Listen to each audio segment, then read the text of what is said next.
Ronaldo, tudo bem? Tudo ótimo. Muito obrigado por conversar com a gente aqui. Em 2014, você foi eleito pela Folha de São Paulo empreendedor social de futuro no Brasil.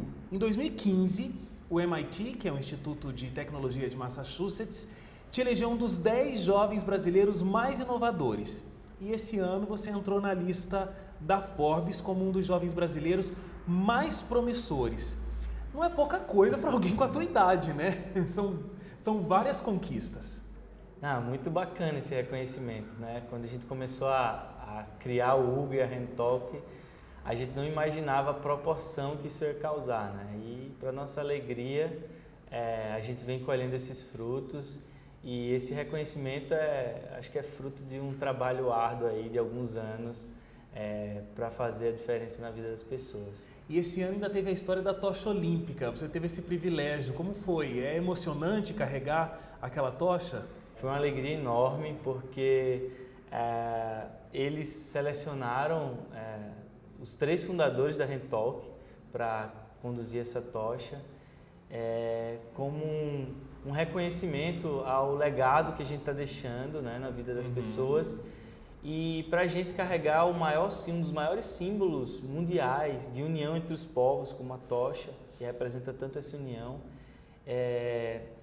tem muito a ver com a gente, porque a gente também está trabalhando para diminuir essa diferença entre as pessoas e aproximar essas pessoas. Então foi muito especial, uma história que eu vou contar para os meus filhos, meus netos. Com certeza, né? Para guardar na memória. Exatamente. Você tem quantos anos, Ronaldo? Eu tenho 30 anos hoje. 30 anos. Você acha que essa pouca idade e todas essas conquistas, essa história de ser muito novo, é uma coisa que mais contribuiu ou é algo que você encontra uma resistência? Eu acho que a idade é só um detalhe. É engraçado, mas muitas vezes a gente conversa com um cara que tem a idade de ser meu pai e ele respeita muito as minhas opiniões e acredita muito no trabalho que eu faço, né? Então eu acho isso legal, né? Isso muito bacana e eu acredito que vem ajudado pra gente. E o interessante é que toda essa história surgiu na faculdade. Você fazia o curso de Publicidade e Propaganda, o ano foi 2008, né? E você teve a ideia de criar esse projeto. Conta um pouco como é que foi isso. Eu acho muito interessante porque existem grandes ideias que nascem dentro de universidades, né? E acho que essa é mais uma. Muitas ideias nascem na universidade e poucas saem dela, né? É Isso verdade. é um problema que a gente precisa tratar melhor dentro das universidades e precisa cada vez mais ter esse bastão, essa mudança aí de academia para o mercado, né? Foi uma ideia que surgiu em 2008, onde eu percebi que existia um problema de comunicação entre surdos e ouvintes, né? Eu sou publicitário e estudava no curso de comunicação social e sou um apaixonado por tecnologia e percebi um momento que eu poderia, num projeto acadêmico, unir tecnologia à comunicação para ajudar as pessoas. E aí surgiu a Rentalk, né? Alguns meses depois de eu ter tido essa ideia, surgiu o primeiro iPhone. Então, o boom dos aplicativos veio algum tempo depois. Aquela ideia era para computador, você tinha que levar o computador para fazer essa comunicação, né? E depois a ideia evoluiu, né? Em 2012, 4 anos depois, com a ideia engavetada, a gente resolveu tirar ela da gaveta e aí nesse momento eu já estava junto com o Carlos e o Tadeu, meus sócios e fundadores da Rentalk também, e a gente resolveu inscrevê-la num prêmio, né? No desafio de startups. Na época estava começando a se falar de startups e a gente resolveu validar aquela nossa ideia, né? Criamos esse protótipo para o aplicativo e para a nossa alegria a gente conseguiu ganhar o primeiro prêmio e outros prêmios que vieram na sequência. Pois é, são muitos prêmios. Vocês têm um negócio de grande impacto social, mas realmente um dos startups mais premiados do Brasil. Acho que esse prêmio que você se referiu foi em 2013, né? Que vocês ganharam o Oscar da Tecnologia Móvel, que é conhecido como o WSA Mobile, que é promovido pela ONU, como um dos melhores aplicativos do mundo. Vocês concorreram com muita gente do mundo inteiro, países que têm uma tradição em desenvolvimento tecnológico e algo nascido aqui no Brasil é que levou esse prêmio. Foram mais de 15 mil aplicativos inscritos, de mais de 100 países. E do meu lado estava um alemão, do outro lado estava um japonês. Então, países que investem muito em acessibilidade, Milhões. em tecnologia, mas a gente estava lá concorrendo e foi muito gratificante. Ao final do evento a gente subir ao palco, levantar a bandeira do nosso estado, do nosso país e mostrar para o mundo todo que aqui no Brasil também a gente tem condições de desenvolver tecnologia de um nível global para ajudar a vida das pessoas. E para quem não conhece o aplicativo, o Rentalk, como é que ele funciona? Bom, é bem simples.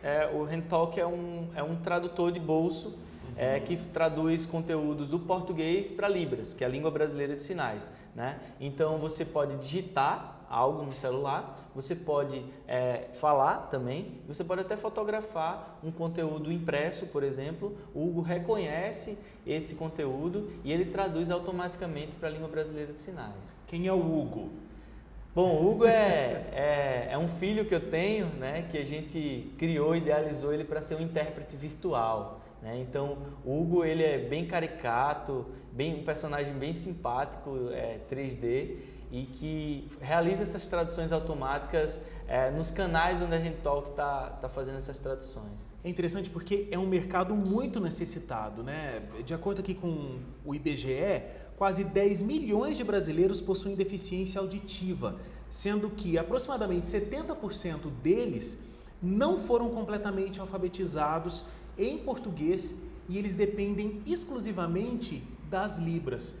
Então, realmente é uma necessidade, né? Eu costumo comparar com, por exemplo, você viajar para um outro país que não é a sua língua. Por exemplo, você vai viajar para a China, tá todo mundo falando mandarim, chinês lá, e você fica tentando entender o que essas pessoas estão falando, mas você não consegue, né? Você consegue identificar alguma coisa ou outra, e esse mesmo problema o surdo enfrenta. A gente enfrenta quando a gente viaja às vezes, né? Isso que eu ia dizer, quem já viveu essa experiência de estar num país onde você não fala a língua, quando você volta para sua terra natal, você fica aliviado, as pessoas me entendem.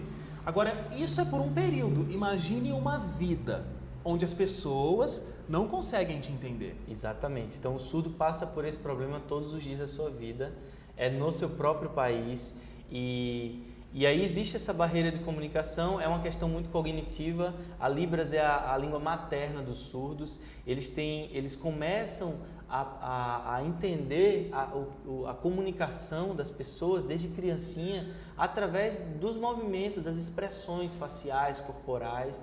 E através disso eles desenvolvem a língua brasileira de sinais. E aí muitos deles têm dificuldade em compreender o português, muito também pela questão da fonética, claro, que a gente aprende ouvindo, né? E também por uma questão de ensino, né? Até pouco tempo atrás, muitas escolas ainda não estavam tão preparadas para receber um surdo dentro de sala de aula. E muitas ainda não estão, né? Exatamente. O cenário, eu sou bem otimista, eu acho que isso vai melhorar, mas ainda tem muitos problemas, então muitos deles abandonam uma escola e não chegam à universidade e têm dificuldade para encontrar, por exemplo, uma vaga no mercado de trabalho, né? E essa questão educacional é interessante porque o teu aplicativo conseguiu uma grande conquista, porque o Ministério da Educação incluiu o aplicativo em todos os tablets que foram distribuídos na rede pública de ensino. Então, é mais uma contribuição aí, né, nesse aspecto realmente pedagógico. Isso, há 3 anos já, a Rentalk faz parte da lista de aplicativos que estão sendo embarcados nesses tablets utilizados por professores e alunos nas escolas públicas, né? Então, os professores estão passando a ter um contato mais próximo com os surdos também utilizam essa ferramenta para ter uma comunicação interna e o aplicativo está dando uma mãozinha, está ajudando eles para poderem se relacionar melhor. Muito interessante. Agora, uma dúvida, uma curiosidade, a gente pode baixar o aplicativo gratuitamente no nosso smartphone. Como é que vocês sobrevivem? Se eu posso baixar gratuitamente, de onde vem a renda para vocês conseguirem viver e também conseguir investir, né, no desenvolvimento do aplicativo? O aplicativo ele é o nosso cartão de visita, assim, onde as pessoas conhecem um pouco mais sobre o Hugo e a gente acha justo que o surdo não deva pagar para ter acesso ao conteúdo, porque existem as leis, né? As leis elas obrigam as instituições a serem acessíveis e foi nesse caminho que a gente encontrou um modelo ideal para ser mais justo com todo mundo. Então, a gente comercializa a acessibilidade para instituições, públicas ou privadas, levando o Hugo para tornar os canais dessas instituições acessíveis em Libras. Por exemplo, os sites. Os sites das empresas, elas não estão acessíveis hoje, né? Então, eles dependem de uma ferramenta como a Rentalk para tornar o conteúdo do seu site acessível. Como a gente falou, 70% dos surdos não conseguem entender o português. Exatamente. Então, é como se o site estivesse offline para eles.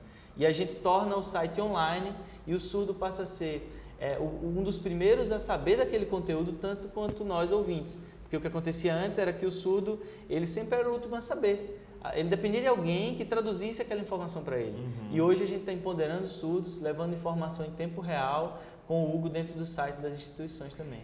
Agora, quais são os planos aí para o futuro? Porque hoje o Hugo fala português e Libras. Existem planos de que o Hugo fale outras línguas e vocês possam entrar em outros mercados, mercados internacionais?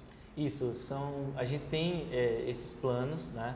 Além de aumentar cada vez mais as plataformas onde o Hugo vai estar presente, né? Para ele levar acessibilidade em vários outros ambientes, a gente quer levar também o Hugo para outros países. Né? Já estamos trabalhando, em breve aí, acredito que agora no início de 2017 a gente já vai estar com o aplicativo lançado na língua americana de sinais, para causar um impacto também lá nos Estados Unidos, assim como a gente já vem causando aqui no Brasil. Então, é um problema global em que a gente sabe do tamanho desse problema, não há nada semelhante lá fora em outros países, então a gente está querendo dar esse salto para causar esse impacto e levar o Hugo para aprender e falar um novo idioma. Agora, no aplicativo, você coloca a informação em português e o Hugo traduz para Libras.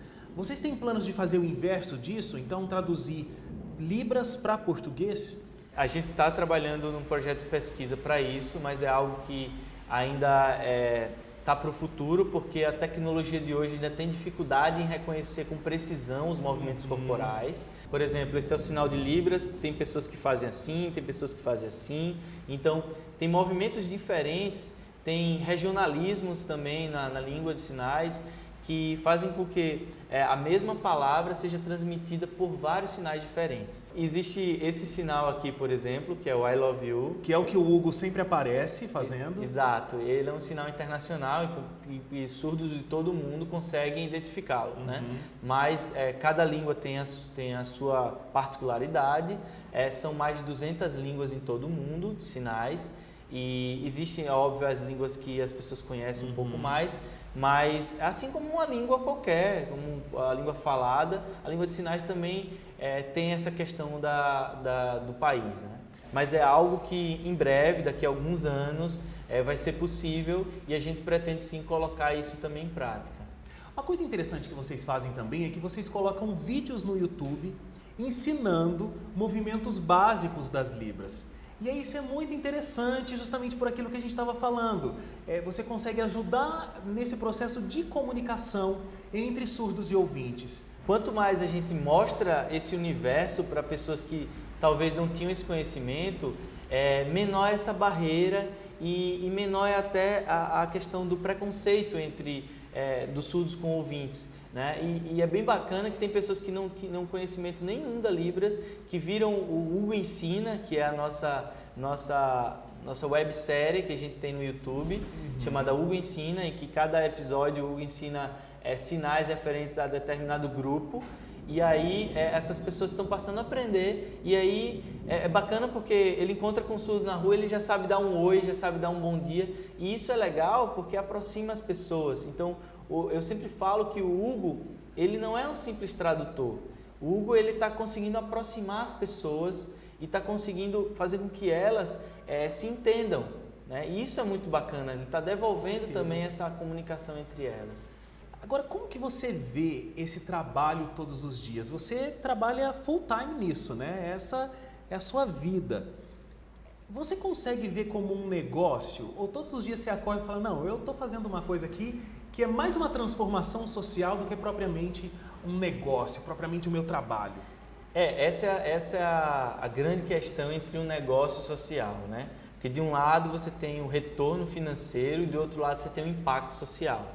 Então a gente balanceia bem isso para que se torne viável a Rentalk ser um negócio, né? Então, para que ela seja um negócio de sucesso e cresça rápido, ela tem que ter um retorno também financeiro, né? Então, essa outra moeda é o nosso impacto social, que é o que faz a gente se levantar da cama todos os dias e ter a felicidade de ir trabalhar, porque a gente está mudando a vida de pessoas. E eu costumo sempre, a gente recebe centenas de depoimentos pelos canais da Rentalk, e eu costumo sempre pegar cada um desses depoimentos e apresentar para o nosso time e falar para eles o quanto eles estão mudando na vida dessas pessoas. Eu até estava lendo que vocês têm uma lousa no escritório em Alagoas, um quadro, onde vocês colocam essas histórias mais impactantes. É uma forma de realmente vocês não perderem o grande objetivo do trabalho, o grande objetivo do aplicativo?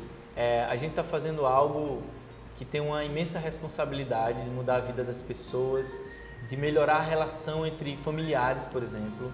Então, eu faço questão de tornar isso visível para todo mundo, para que a gente saiba para onde a gente está indo e o que a gente está construindo. E para que cada pessoa que faz parte desse trabalho entenda qual a sua participação nesse trabalho que a gente está efetuando. Ronaldo, olha, parabéns pela iniciativa sua e dos teus sócios. Eu espero que Deus abençoe e que esse aplicativo chegue na mão de muita gente para que essa comunicação possa realmente se estabelecer e a gente possa se comunicar e a gente não tenha mais essa barreira terrível entre surdos e ouvintes e todos possam se entender, né? Eu acho que isso é um grande mérito desse negócio que vocês criaram. O mundo ele pode ser bem melhor do que ele é hoje. E as tecnologias, por exemplo, estão aí para a gente poder criar e fazer o mundo que a gente vive um mundo melhor. Muitas vezes a gente passa a vida toda como espectador, né? Só acompanhando o que está acontecendo. E eu acho que cada um de nós, a gente tem essa força que muitas vezes a gente não encontra ela, a gente deixa ela perdida e não utiliza essa força para o bem, né? Então, eu acho que fica essa mensagem para quem quiser também conhecer um pouquinho mais sobre a Rentalk, baixar o aplicativo, o site é rentalk.me e aprender os primeiros sinais em Libras para diminuir mais essa barreira de comunicação. Muito legal. Parabéns, muito obrigado. Eu que agradeço, muito obrigado.